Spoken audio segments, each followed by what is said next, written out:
at the Crystal Bridges Museum of American Art in Benton, Arkansas. Today we're going to be checking out a piece in the This Land exhibit, which features American artists in the 1930s and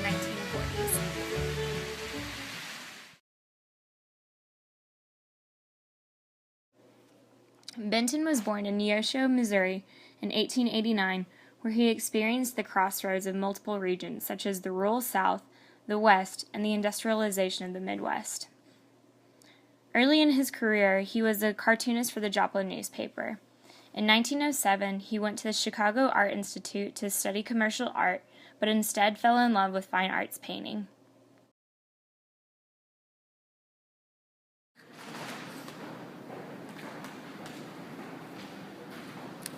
Okay, so this piece is The Departure of the Joads by Thomas Hart, Benton, which was used as an illustration in John Steinbeck's novel The Grapes of Wrath, which was a story about farmers in Oklahoma during the Great Depression who migrated to California in search of a better life. Benton's interest was in the people who live closest to the soil, and Let the Grass were a great way to convey that because of the range of lighting and shading.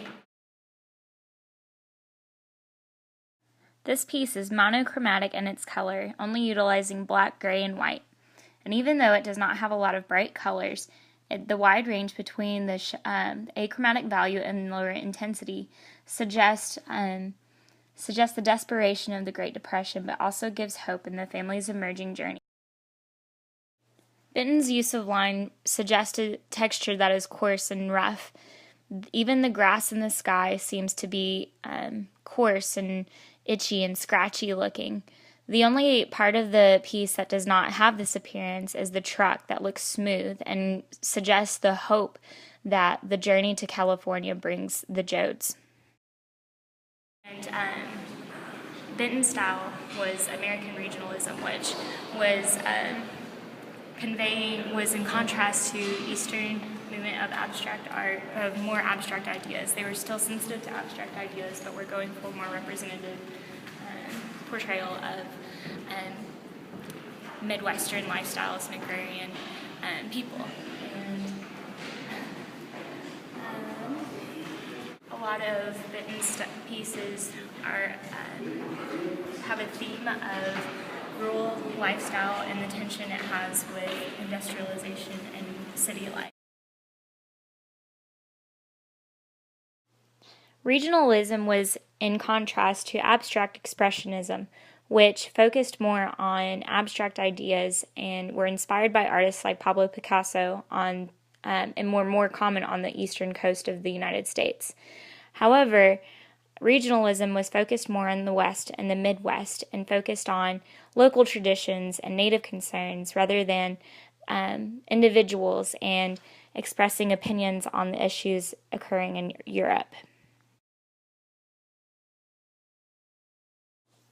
At first, I overlooked The Departure of the Joads because of its lack of color and its simplicity compared to the other pieces in the exhibit. But after I spoke to a woman who worked in the museum, I learned more about the history behind this piece and its relationship to American literature. I've always been a fan of American literature, especially when it has to do with the American dream or pursuing a greater purpose in life. And I feel like this is the piece that really conveys that. And as humans, we are always in search of something that gives us hope. And we have to decide personally if it's worth fighting for or not. So now that we've checked out Benton's The Departure of the Joads, we've experienced art in a day here at Crystal Bridges.